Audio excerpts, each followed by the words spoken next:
Welcome to Align Your Practice, an exploration of the seamless relationship between the business of chiropractic and the future of natural health care. Join us as we engage with an array of talent, from seasoned experts to passionate new entrepreneurs. Now, here's your host, Dr. Joe Esposito. Hello, and welcome to the Align Your Practice podcast. This is Dr. Joe Esposito. I have Dr. Renny Edelson back in the studio with us for another episode. Renny, how are you?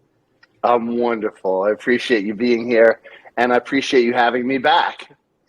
Yeah, I was so excited after the last episode that we did because you brought philosophy to the personal injury. We talk a little clinical. I get really lit up when we chat because we never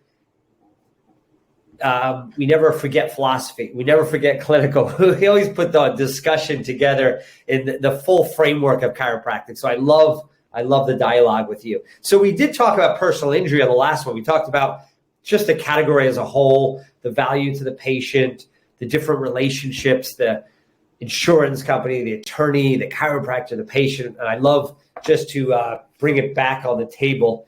You had said, that there's an insurance company saying that everything is old. There's nothing, the damage was minimal, and you have the attorney salivating on the damage, the new damage, the acute injury, because that's where the case lies.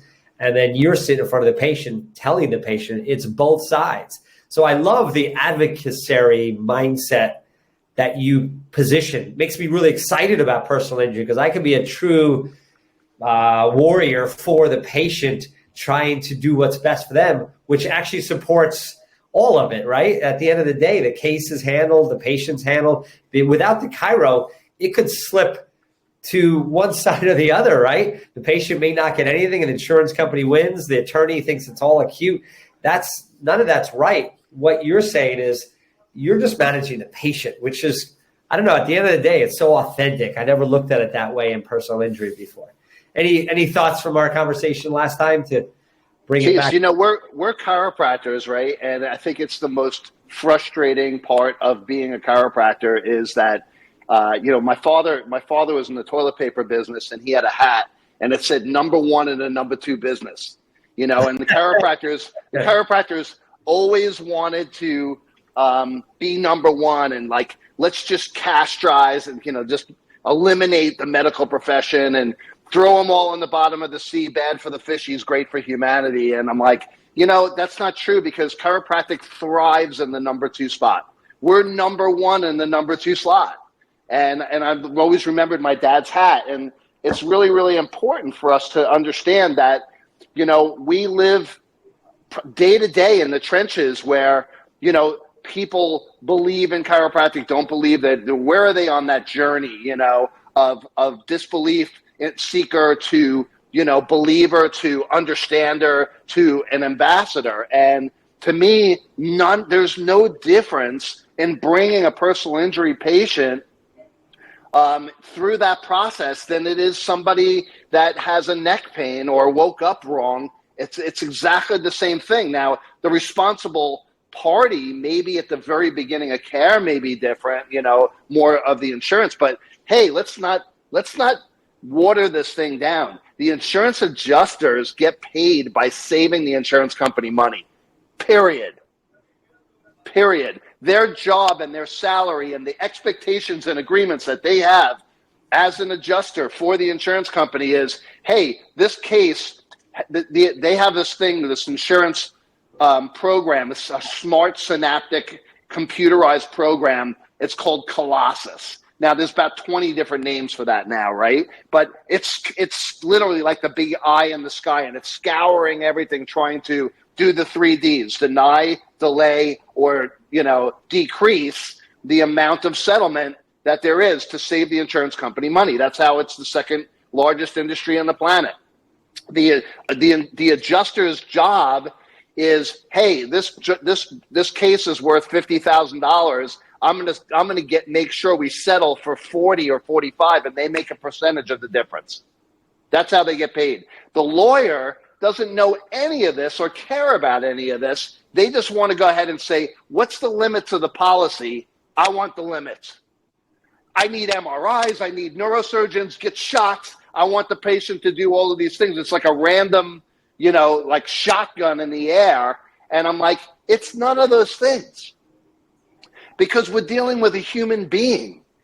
Somebody that was involved in an accident, they're going to have subluxation and problems for the rest of their life. I want them philosophically to understand chiropractic so that we bring them through the initial intensive care. It's never going to be long enough to rehab them. So the whole thing's predicated on lies. You have to come up with an impairment rating in 2 months on somebody that that needs at least a year of rehab. It's interesting because without the chiropractor, the patient could be really confused because they talk to the insurance, and the insurance in their mind keeps talking about their previous injuries and making the patient feel bad that they had an accident. I've been in that situation when they're interviewing you and they're trying to make you feel kind of like you did something wrong and you had the accident and you're in pain. And then the attorney is trying to send you to all these different doctors. And I didn't realize neither of them are a patient advocate. Without the chiropractor being the advocate for the health of that human being, that could be a major problem for that patient. So I didn't realize the necessity for chiropractic to take on the lead of these cases. It's mandatory because no one's protecting the patient. That's interesting. And I love being in that position as a chiropractor where I'm deciding what I don't ever work with orthopedists or neurologists. I'm a snob. But I work with orthopedic surgeons and neurosurgeons, and I tell them what it is that I want. I just want your opinion. No, this patient needs some pain management. They really seriously have some bad ligament injuries, and they need some help just to get their regular life duties and back in order. And our job as chiropractors is to bring them from the abyss, up to a place that's better than they were, before. And it doesn't matter if they're a personal injury patient or not. Like I said, the biggest restraint is the time. Money runs out in a personal injury case. So, to me, everything that I communicate to that practice member is going to be philosophically sound, that they need to stay on top of their nervous system for the rest of their life and, constantly work what we call the 3 or 4-legged stool. I like the 4-legged stool better, clinically, in which we're going to bust open here in a minute. But, people just don't make choices. I'm here and I'm going to get a settlement. I'm like, yeah, well, then what? Then you're going to be even sicker and, than you were before. And all that money is going to help you. Yeah, so the client, the patient is dealing with the attorney. The attorney is telling the patient you're going to make so much money, and their mind gets caught on settling this case for their injury. And like Renny's saying, someone has to get them to see the light. Like, you got to live in this body the rest of your life. Like, the attorney's done when that check is cut and they make their piece, they're done with you. But you are still in that body for the rest of your life.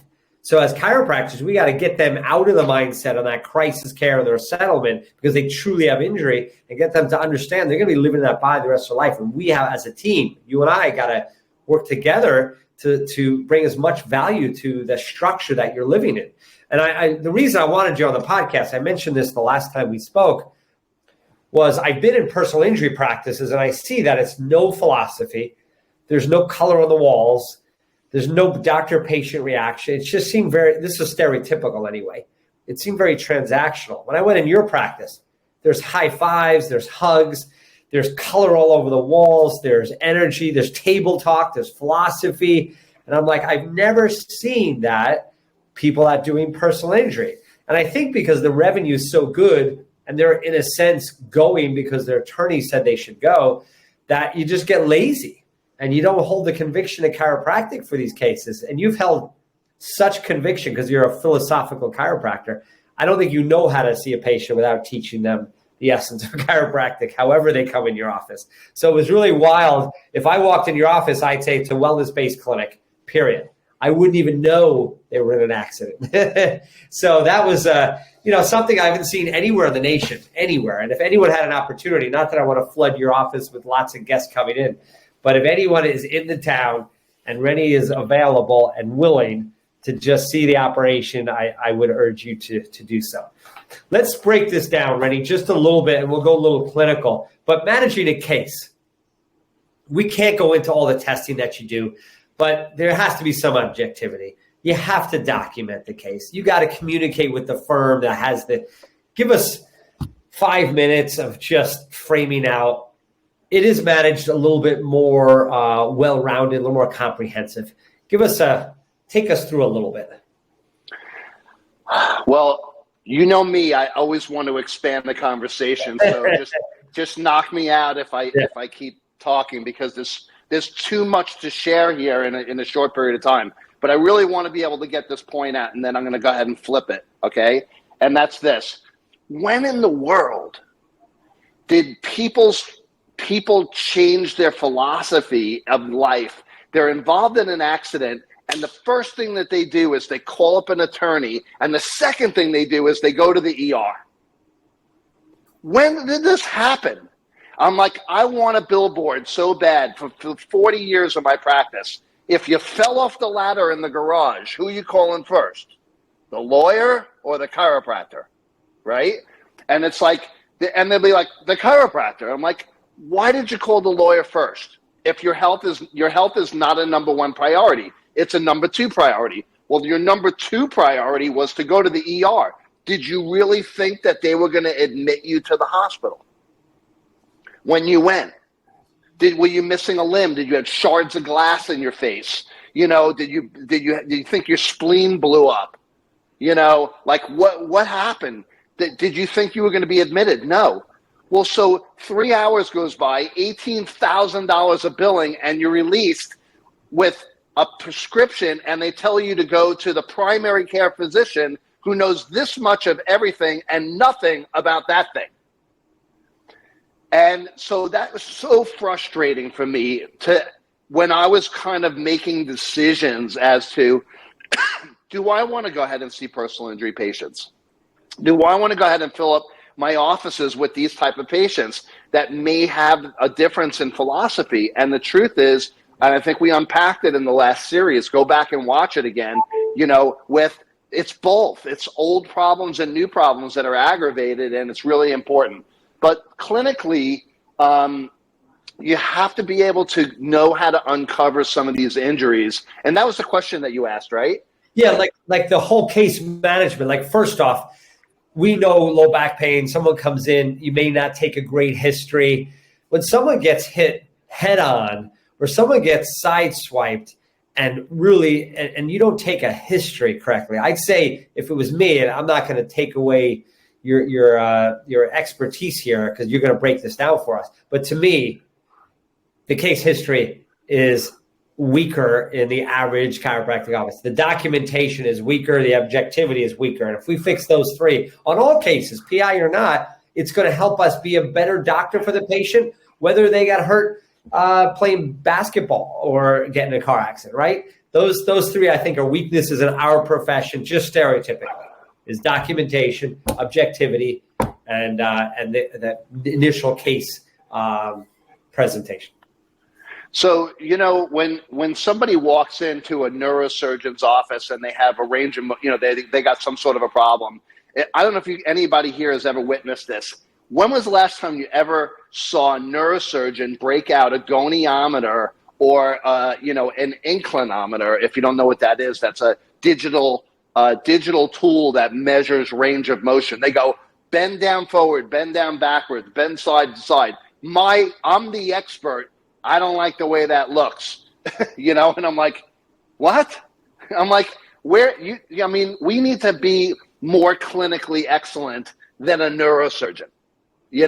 We need to be able to document range of motion. The AMA guideline says do that 3 times and get a tear average of each one. So I use the MyoVision. I love the MyoVision, tools. We document with Surface EMG.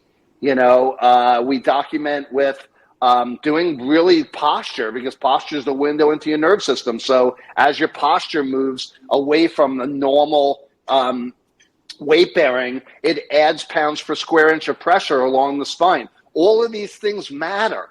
If there's ligament laxity, you need to go ahead and take some x-rays that are going to go ahead and show ligament laxity. And there's digital ways with laser measuring devices. They call them digital radiographic mensuration annotation. That's a big word, but what it means is if you have more than 3 millimeters of slippage because of an accident, that's called AOMSI, alteration of motion segment integrity. That means that they have a 25% impairment, which is the same as a missing limb or a surgeon fusing with titanium plates and screws 2 vertebral levels. Wow. I mean, that's significant. And we see this all the time as chiropractors. All the time. So you're saying you can document based on a flexion extension by aberrant motion where obviously there's ligament laxity, which makes total sense that motor unit is not stable. It's moving way too much. So when they're nodding their head or riding a motorcycle or going for a run, that aberrant motion is going to cause weakness, and it's as risky and as much impairment to their body, according to documentation, as a lost limb. That's intense. That's intense. Yeah, and listen, what chiropractor? I don't care what your philosophy or what school you went to. All of life is coming through a hole that big through the foramen magnum, right? That's brain stem. That's autonomic nervous system, right? So the integrity of Atlas sitting right up underneath there, it's a game of millimeters. And when we do open mouth and we do a lateral and you see that thing sliding off C2 on one side, you're like, oh my God. I mean, who wouldn't cringe as a chiropractor to know that that's what's happening, and as a result of an auto accident?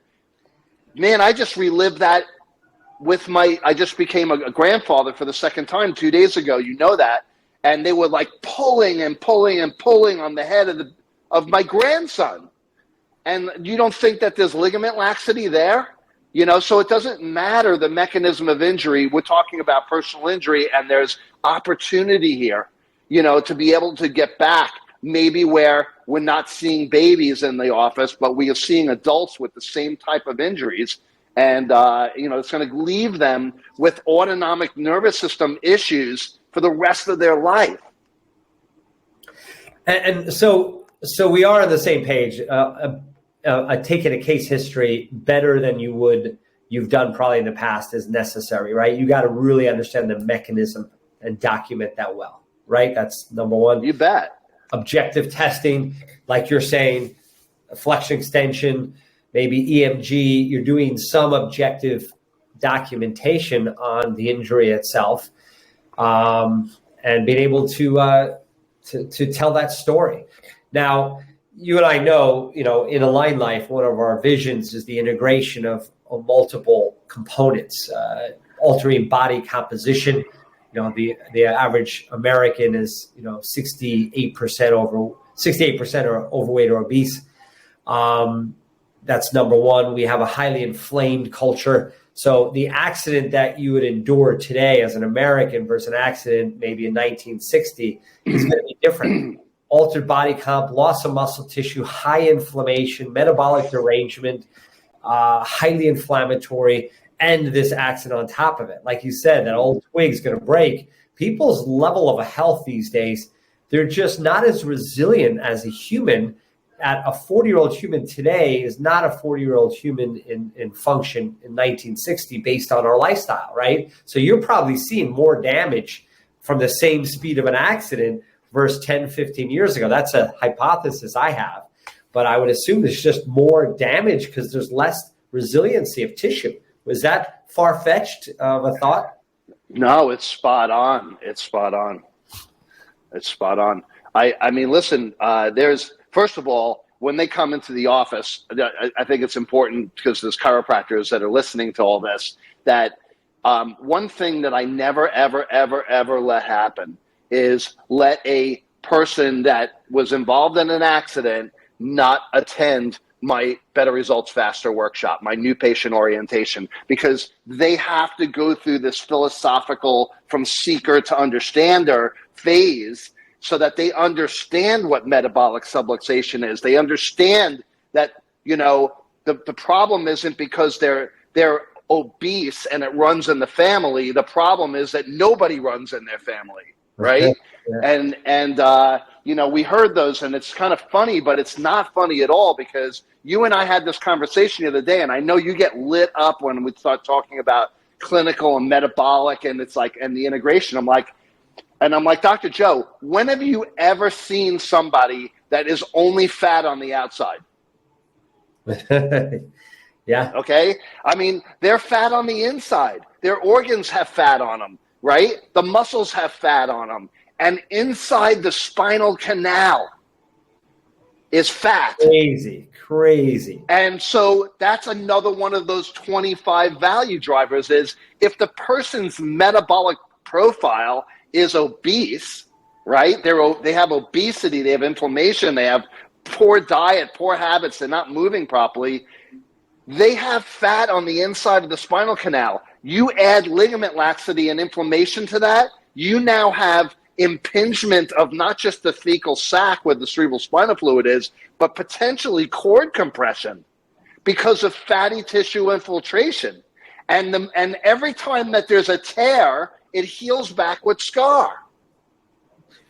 I'd love to see research on that, because that's not something that I've studied. And you're right. You have ligament laxity, extra fat tissue around the cord. You're talking about direct cord compression, not spinal nerves, but direct cord damage. Alf Briggs, a neurosurgeon out in Sweden, said that you actually get scar tissue on the spinal cord from the accident, like literal. So think of it: you have scar tissue on this live wire. You have fat in the house where it lives. You have the vertebra shifting out of position way more than it should. So that lineup is creating, you're talking choking compression directly on the spinal cord, where people are having these odd symptoms, personality problems, disability, lack of mobility, because direct cord dysfunction. So I love that you've embraced my philosophy. Actually, it's our philosophy, because you were into the functional metabolic function even in your degree years ago in college. But our philosophy, you've embraced that we've put together an AlignLife where we're actually looking at things, not just an x-ray, but you're looking at lab tests, you're looking at metabolic dysfunction, which is beyond me in a PI personal injury-based practice is insane. You're literally taking people that are looking at patchwork personal injury, and you're changing the way they're thinking, they're behaving, they're acting to become a better human being way before they were before the accident, which is, just unbelievable. And the timing of that can vary, and as people receive you and they start understanding, the philosophy of chiropractic on this journey of the first 1 or 2 or 3, 2.5 months of care in your office. Some people like all in, very few, but some of them, they're like, no, I wouldn't even think about stopping this. I'm like, there's no way we're even remotely close to rehabbing you and getting you back to the life that you could be living. And if that's something that's of value to you and your health is a number one priority, then the very next step is we're going to be doing a lab to find out where you're deficient and where you're toxic. And the second step is going to be, let's go ahead and put you through a 5-organ detox so we can etch-a-sketch your body and start you off fresh and tell you, here's the nutrients that your body is screaming and deficient in. This is what you need. You don't need to be taking all of the other stuff that's in your closet that people told you or you saw on Dr. Google that you need to do this. Here's what your body needs. So what do you, my dream and my life's work is around the integration of natural healthcare to get the best outcome. I'm honestly against the doctor that just buys every new whistle and tool and shiny light. I'm not, even though I'm an integrated practitioner, I'm not the guy that's going to buy every little cream and tool and machine that I could. but I am about reaching an optimal state of function. I like obsessed by it. So how do you feel? And there's some struggles in trying to, anytime you add a service, it's more communication. There could be objections. There's flow issues, right? You have to know, you got to be more mature in business. You got to be more mature in training. It's not easy. Like when you try to integrate services, when we look at our counterparts, like the joint that doesn't even take x-ray, think of the simplicity of that business. No x-ray, no analysis, no exam, just move some bones and see you later. There's no follow-up. There's no care plan. That's pretty simple, right? Now, what we do is takes more work, and it's just the way it is.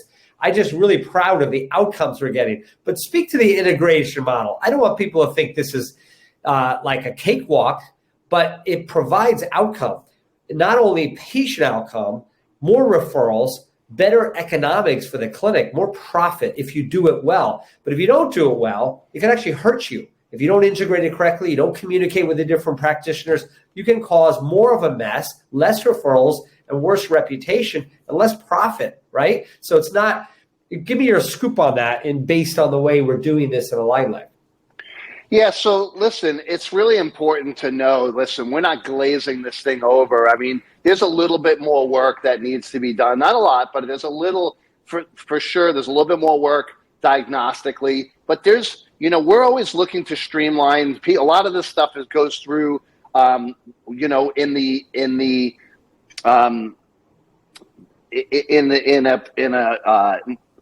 a questionnaire.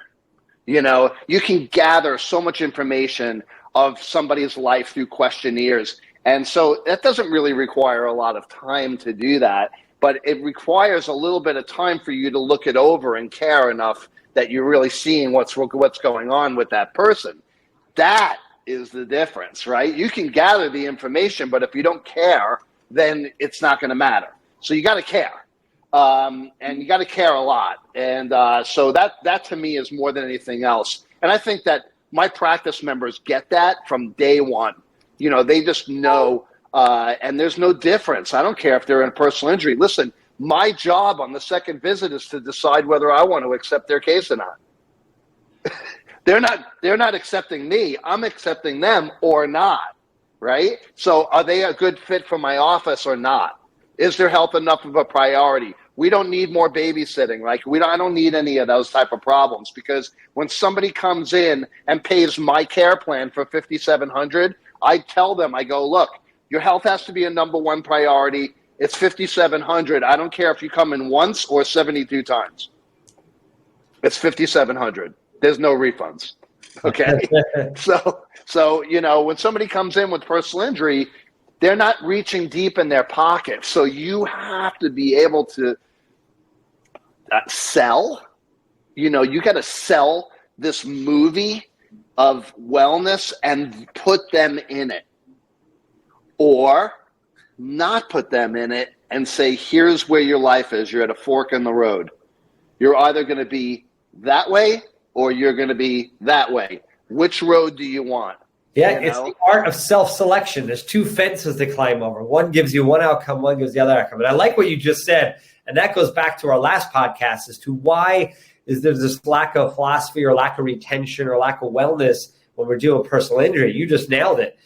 Think about it. You have to be so philosophically sound as a doctor and feed them education consistently, inspiration and guidance so intensely, because the first part of care, when they're really in pain, inflamed, and loss of function, they're not paying anything. Then when they're feeling good, they're out of pain, they're doing better, now they have to start paying. You have to have such value built for them to start paying for the care they got for free when they were dying in pain. You better have your philosophy well. And that's really the reason, is building value. I just answered my own question from last time. Why do we not see any retention? Why do we not see this longevity? It's because the philosophy wasn't built up strong enough to make enough value to pay for it, because they weren't paying when they came in the beginning, right? I mean, that's kind of what you've built, which is awesome. Money follows value, right? Yeah. So absolutely. So to me, I decide whether or not they're going to be a practice member in the office and for how long. and as long as they're good and they're meeting expectations and they're progressing along, well, when we get to, impairment rating final for the attorney, that's, I got to tell you, for 7 years, I did not continue people that I was seeing personal injury. Now, keep in mind, what kind of volume I see in my offices. We're not, seeing, 30 people a week or whatever. We're seeing hundreds of people a week, and 50 or 60 of them between 3 offices are personal injury. So there's 20 new ones coming in every single month from one of my trusted sources that I have a relationship with, built on one thing: the integrity and the responsiveness and the clinical excellence that we're delivering. 1, 2 is the practice member, the client, coming back to the referral source and saying that they are so happy with the care. I don't know about all those other people, but this is where, I got the most care from these people, and absolutely you make sure that they're paid, and those things are really, really important, because if you're running a PI office, I tell you, I came from the jungle down in South Florida, and in the jungle, everybody's in everyone else's back pocket, and philosophically, that was one of the reasons why I didn't want to see personal injury. I don't want any money exchanged outside of the box. I don't want to go ahead and have any type of deals going on. You send me one, I send you. Yeah, no, I don't do that. I'm sorry. That's not my philosophy. My philosophy is your clients deserve to get the best care imaginable, and no one's going to document it and give them the best care possible than us. And the responsiveness of that to your desk is going to be invaluable to you, because you can't get back time. Time is money, and you want that information, and you want it done right. So saying that, I think, if you were giving advice to a doctor that was doing personal injury work, you actually left this situation, went to a new area, and you built relationships, and you get referrals from attorneys, but these are higher integrity organizations. They enjoy their clients getting better. They lean on you because you get results. It's not like some of the other relationships that were tarnished and not of integrity. Would you say that that's important if you're building a personal injury relationship, to have a relationship with attorneys that are of integrity? That probably makes. Oh my God. Listen, we philanthropically last year, we donated $300,000 out of my organization alone. How many chiropractors on the line here say you stroked out $300,000 philanthropically to help some charities that are in the area, like Nemours Hospital, with kids that have terminal illnesses for their family to be able to survive? How many people? Type 2 diabetes children. We gave them $100,000. I raised $80,000, $75,000 and change for hospice. Those things are near and dear to my heart. And so I have a relationship with attorneys that share in that type of philosophy. We're in the business of changing lives. Well, as a result of our abundance, we should be able to touch other lives. Don't give me money. There's no kickbacks. I don't want to hear anything about any of that shit. Yeah. You know what I mean? Yeah. So in summing up this podcast, number one is start with integrity in those make sure we maintain integrity in those relations, not for yourself, because we hope everyone has that line of integrity, but for the relationships around you, that everyone's there to serve that patient. Next is make sure that you do good case histories. You understand mechanistically how things happen. Make sure you do objective testing, and then build a philosophy from day one about the essence of their body, of what they need to do for long-term success, because they're living in that body forever. Carry that philosophy all the way through the management of a personal injury case, get the documentation solidified so that it substantiates their case, and then teach them how to maintain wellness for the rest of their life. So I think that's kind of what I did, takeaways. Now, if people want to know more, you can reach out through this podcast to AlignLife. Dr. Renny, if we're lucky enough, he may be doing some seminars. If you have interest, please reach out. But teaching chiropractors of how we can better serve clients in personal injury settings. Any final thoughts, Dr. Renny? Yeah, I'm not going into the seminar business, so you don't have to worry about that. But I will really think that our profession, should be and hopefully will be a little bit hungry of the 40 years of what I skeptically and through a lot of scar tissue picked up. And these are things that even, from a very basic standpoint, that a lot of the chiropractic profession can benefit from, profitably, to be able to do that and be able to, more importantly, not isolate themselves, but by not taking care of these type of people that so desperately need our help and they don't have anywhere else to go. I pray with my team when we huddle and we say, there's people on bent knee last night that are praying for answers from God, and God doesn't return the phone call. He provides the people in the path, and people still waiting for the return phone call, for the phone to ring and say, hey, you need to go here. I'm like, he puts the people in your path, and chiropractic is an answer to a lot of those things. And so I'm really, really happy that you invited me on here. I know it was just kind of really broad stroke and just touching on things. There's so much more to unpack when it comes to knowing how to do that properly. But, I'm really proud that I was able to accomplish that, and that stands for something for somebody else, because I shared in that philosophy with you. I was like, you either go that way in chiropractic or you go that way, but you never go ahead and do that. And yeah. I was like, I just refused. I refused to believe that, but I had to come to a place where I really understood it, and I had some expertise behind me, and then I came back in, and it was like, oh my God! For years I struggled to try to get a personal injury case, and I was like, I don't want anything to do with this. Here's the greatest litmus I'll leave the listening audience to. I love it.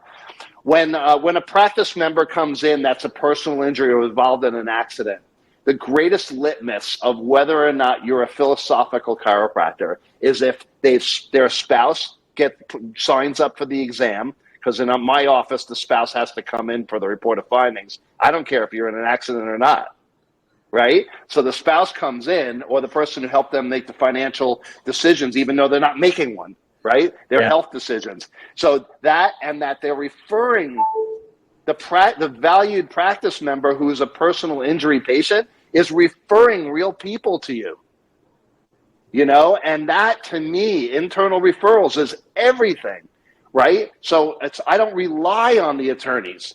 I don't rely on that just one vertical, for inpatient people to come into my practice. And that is a big difference. That's a line in the sand. Those of you that are listening, understand your lines in the sand. And what are you going to do tomorrow to level up the practice? His line in the sand with these cases is to say, are they bringing a spouse to understand their health journey? Number two, are they referring their family, friends, colleagues, neighbors? That's awesome, because if they're not, then you haven't told the chiropractic story. You haven't shown them the philosophy of a different way of managing health. So that's awesome. Well, thanks again, Renny. This was another great episode. Well, I'm probably going to be asking you to come on more and more, and I'm sure we're going to get great feedback from your insight. Thanks so much. Thank you so much. You're welcome. This episode was brought to you by AlignLife Chiropractic and Natural Health Centers. If you're interested in creating your dream practice or want to know more about AlignLife, go to AlignLifePodcast.com.